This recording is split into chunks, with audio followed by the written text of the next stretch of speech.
Аймгийн хэмжээнд он гарснаар Заамар, Сэргэлэн, Баян сумдад уулуурхайн үйлдвэрлэлийн үйл ажиллагаа явуулсан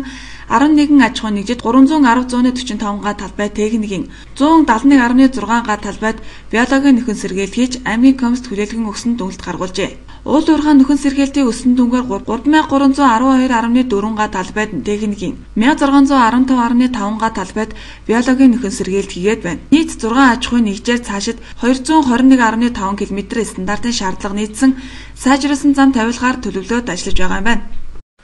2012 онд аймгийн хэмжээнд Заамар, Сэргэлэн, Баян сумдад алтны шорон ордод үйл ажиллагаа явуулагч 17 аж ахуй нэгж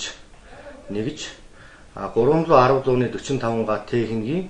171.6 га талбай биологийн нөхөн сэргээлт хийснийг одоо аймгийн комисс хүлээж авч дүгнэлт гаргалаа. Аймгийн нутаг дэвсгэр төмрийн хөдөр, шохой, жонш гэх мэт бүтээгдэхүүн олборлож хүнд даацын машинаар тээвэрлэлт хийдэг аж ахуйн нэгжүүдэд сайжруулсан зам тавьсны үндсэн дээр үйл ажиллагаа явуулах шаардлага 2011 оноос хүргүүлж ажилласны үр дүнд одоогийн байдлаар Монголчийн металл 3 км, Анхаа интернэшнл 30 км,